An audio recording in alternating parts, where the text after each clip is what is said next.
Magandang araw sa inyong lahat and welcome back to my YouTube channel. Ito ang latest update sa kalagayan ni Kris Aquino. Espesyalista ni Kris Aquino nagsalita tungkol sa kanyang kasalukuyang kalagayan.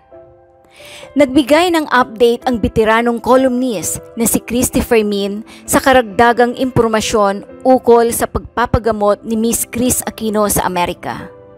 Ayon kay Christy Fermin, inilarawan niya ang nakakatakot na pahayag ng PhilAm na espesyalista ni Kris Aquino.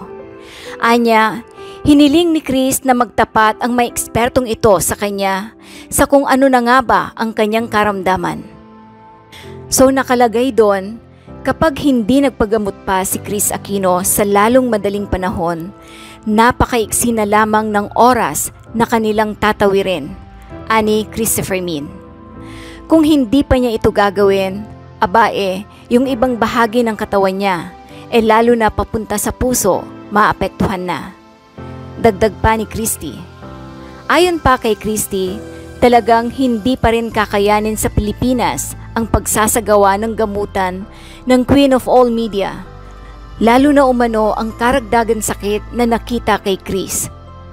Pero yun po ang totoo. Hanggang sa nagsalita na po ang espesyalista na PhilAm na nasa Houston. Nakakatakot nga yung pagsasalita pero ginusto niya dalambili ni Kris, be honest. Huwag kayong magtatago sa akin na kahit anong detalye. I should know. Dala ko yung may katawan. So nakalagay doon, kapag hindi nagpagamot pa si Kris Aquino sa lalong madaling panahon, napakaigsi na lamang ng oras na kanilang tatawirin. Kasi pakalat na ng pakalat. Napagpasyahan ng nakababatang anak ni Kris Aquino na si Bimbi na ipagpaliban na lamang muna ang kanyang pag-uwi sa Pilipinas at nagpasya na manatili sa ibang bansa upang ipagpatuloy ang pag-aalaga sa kanyang may sakit na ina. At isinasantabi muna ang mga plano na ipagpatuloy ang kanyang entertainment career sa Pilipinas. Ayon kay Vice Governor Mark Leviste, sinabi daw ni Bimbi na wala nang may iwan sa mama niya pag umuwi siya. Nauna nang umuwi ang nakakatanda niyang kapatid na si Joshua. Sa kanyang pagsasalita sa press sa opening event ng Barako Fest 2024 noong Huwebes, ibinahagi ni Batangas Vice Governor Mark Leviste na nagpasya si Bimbi na manatili muna sa Los Angeles sa ngayon para ipagpatuloy ang pangangalaga sa Queen of All Media. Anya, there were plans for him to explore show business. Alam mo si Bim talagang hahanga ka sa bata. He's way ahead of his time, even if he's only barely 17 years old. Ipinahayag din ni Governor Mark Leviste ang kanyang paghanga sa dedikasyon ni Bimbi sa pag-aalaga sa kanyang ina na patuloy pa ring nakikipaglaban sa kanyang mga sakit na multiple autoimmune diseases. He thinks, he acts, he cares and loves his mom like an adult. Well, he is a young adult. He's mature, very responsible for his age, and he takes good care of his mom like no other. Ani Governor Mark Leviste. Matatandaang nagbigay si Kris Aquino ng update sa kanyang sakit noong nakaraang buwan. Sinabi niyang sumusubok siya ng bagong gamot at ang mga susunod na 6 na buwan ay magiging crucial para sa kanya. Narito ang buong pahayag ni Christy Fermin. Hanggang sa nagsalita na po ang espesyalista na PhilAm na nasa Houston. Nakakatakot nga yung pagsasalita pero ginusto niya dalambili ni Kris, be honest. Huwag kayong magtatago sa akin na kahit anong detalye. I should know. Dala ko yung may katawan. So nakalagay doon, kapag hindi nagpagamot pa si Kris Aquino sa lalong madaling panahon, napakaigsi na lamang ng oras na kanilang tatawirin. Kasi pakalat na ng pakalat. Doon isinugal nitong si Kris Aquino ang risk. Oo, yung risko ng Risko pagbiyahe. siya. Alam mo kasi, kung di pa niya ito gagawin, yung ibang bahagi ng katawan niya, lalo na papunta sa puso, di ba maaapektuhan na? So sabi niya, time is my enemy. Napakahirap. Oo, kalaban niya talaga oras. Kailangan magmadali. Oo, kasi wala pa hindi pa kaya dito. May nadagdag pang araw na sakit ni Kris Yun ang pinakamatindi. Tsaka pagkadugo na, ang binupunteriya, walang matibay na tao. Yun lang BP mo, tumaas bumaba Hindi mo na malaman ang gagawin. Yun Yun pa kayang ang BP mo talagang iba na. Doon siya nangangayayat sa ano niya, na veins niya. Tapos Ate Christy, meron pa rin nakarating sa akin. Si Chris daw nakiusap dun sa mga doktor na umaayaw. Sinabi daw ni Chris na kung hindi kayo papayag, paano na ako? At nakiusap siya ng bonggang-bongga daw, Ate Christy, na napapayag naman daw yung mga doktor at mga nurses dahil talagang hirap na si Chris Aquino. Alam ko, pumirma siya ng waiver na whatever happens to me during this journey, siya lang ang pwedeng sisihin. Kasi hindi siya gagawa ng walang papayag. Kasi takot nga daw yung mga doktor na pumirma. Natatakot silang pumirma. Mahirap na nga naman, di ba? So, ganon ang nangyari. At tayo naman, ipagpatuloy pa rin po natin yung pagdarasal. Sabi ko nga kanina, di ba Romel, hindi tayo yayaman, hindi rin tayo maghihirap. Kung bibigyan natin si Chris Aquino ng kahit ilang minuto, ng taimtim na panalangin para maligtasan niya itong sitwasyon niya ngayon. Correct. Isa nga nagtatanong sa akin, sa palagay mo nanay, bakit nagkaganito si Chris Aquino? Lahat po tayo, kahit sino ang tanungin sa atin, wala tayong may sasagot. Kundi 1 in a million itong sakit na ito. At kung ikaw ay naging mahirap lang, itong ordinaryong tao, lalo na sa lugar namin, dahil matagal ka nang natsugi sa earth. Kung tayong tatlo, hindi natin kaya yung armas ng gagastusin. Swerte nga ni Chris Aquino bilyonaryo sila, may pantustos. Kung sa ating tatlo, maghihintay na lang tayo ng huling hugot ng hininga. Siyempre, mainit pong pinag-uusapan ngayon yung pinagdadaanan ni Chris Aquino. Yes. At matindi po talaga ang ikinalat na kaba ni Chris Aquino sa ating mga kababayan, lalo na sa atin. Nakilalang kilala siya tungkol sa kanyang sitwasyon.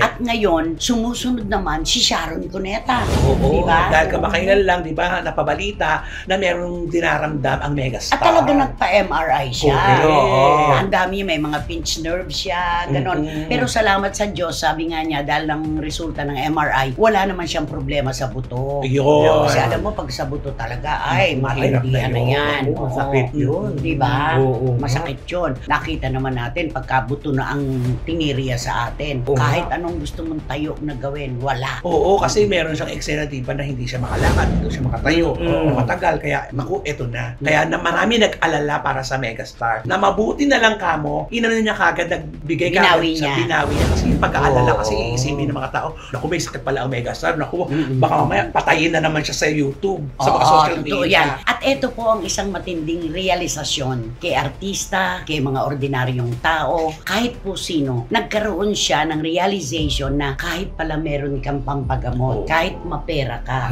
kahit magkano ang pera mo na pwedeng ipantustos, baliwala kapag talagang Yun naman talaga. Oo. Kaya yung sinasabi niya, kaya marami nakapukaw dun sa statement niya yun na baliwala ang pera. Baliwala. totoo. Kailangan talaga healthy ka. Health is wealth. Yes, yun ang talagang inaano niya, ini-endorse niya ngayon at sinasabi sa lating mga kababayan, sa mga suporta niya. Alam mo, one time, di ba, nagkukwentuhan tayo nila attorney Lozada. Kasi mayaman nga mayaman siya eh. Sabi ko, Mami, ano po ang feeling ng maraming pera, yung milyon-milyon ang hinahawakan pera? Wala. Ginagawa ka lang na komportable. Nasusunod mo lang yung gusto mo. Pero baliwala, it didn't change me. Sabi niya ganun, wala. Tapos ngayon, na wala na akong pera, sinabi niya ganun kablanta, na tulad ng dati, wala ring difference. Simple lang. Ang pera, gagawin ka lang na komportable, pero hindi mo mabibili ang lahat ng bagay sa mundo. Yes. Diba?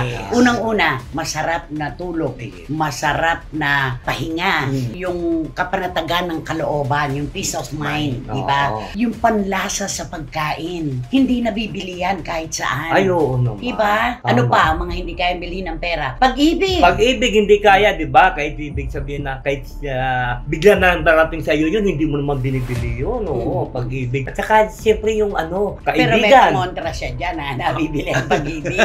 Yung kaibigan, di ba? Yung katapatan ng kaibigan. Hindi mo pwedeng bilhin yun. Kasi mayroong mga kaibigan na, di ba, may pera ka man o wala, nandyan pa rin sa tabi mo. Oo. Sabi nga, mag-iingat tayo sa pamimili ng kaibigan. Ang asukal at asin ay parehong pareho. Oo. Pero magkaiba po ang lasa. Yun na. Yun, magkaiba yun. Diba? Correct. Kaya ano-ano mga hindi kayang bilhin ng salapi, lalo na ang buhay. Kaya dapat mahalin talaga natin ang ating sarili dahil health is wealth. Eh yung kay Chris Aquino na lang, diba? Pagkatagal-tagal na, 2 taong mahigit na siya na nagsasuffer, nakapailalim sa kanyang autoimmune disease, diba? Kung talagang pera ang pinakamakapangyarihan sa mundo, di sana wala na nagkakasakit na bilyonaryo o milyonaryo. tayo. Totoo. Di ba? Alam mo, pareho nga sila ng katwiran ni Chris at saka ni Sharon eh. Di ba sinabi din ni Sharon na kahit gaanong pera mo, basta may sakit, mauubos. Oo. Oo, sabi niya mauubos pala. Yung Nauubos ipon mo. naman talaga ang pera.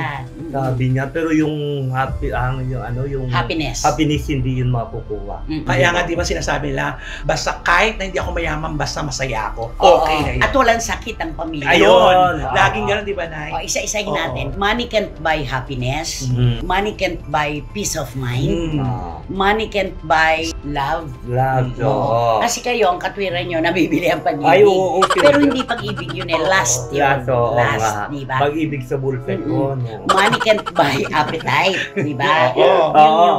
Correct. Sa Tama. totoo lang. Ikaw, doon sa mga binanggit nating money can't buy, alin doon ang hindi mo kayang bilhin talaga? Ay, siguro yung hindi ko kayang bilhin doon, yung unang mong sinabi. Ano ba yun? Money can't buy Oo, happiness. money can't buy happiness. Oo. Diba? Sabi, hintayin daw na maging mayaman para maging masaya Ay, at hindi. maligaya. Hindi po. Libre po ang kaligayahan. Hindi yan nabibili. Panandali ang kaligayahan lang yung nabibili ng salita. Totoo yan. Kasi alam mo, totoo yan. alam mo napili ko yung una mo, yung money can't buy happiness kasi ang mahirap kasi yun eh. Pagka may pera ka kasi, naiisip mo palagi, paano na ako papasukin ako, kung paano na ako, di ba?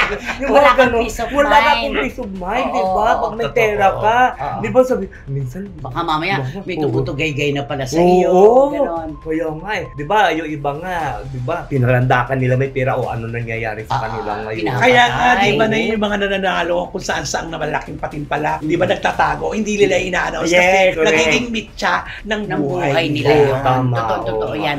Pero alam mo, yung pera na uubos, yung panahon hindi. Ay, oo, Correct. tama.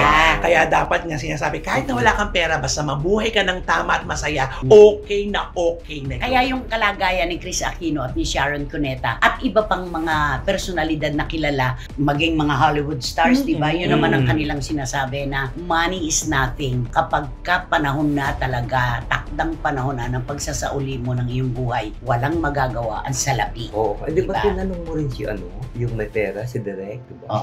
Di ba tinanong mo rin siya dati na sabi mo? Sabi ko, Ano Direk, ano feeling ng maraming pera? Sabi niya, wala nga akong pera na eh. Wala tuloy, hindi lumawak yung usapan. Wala na. lumawa. Nilagay niya kagad ng period.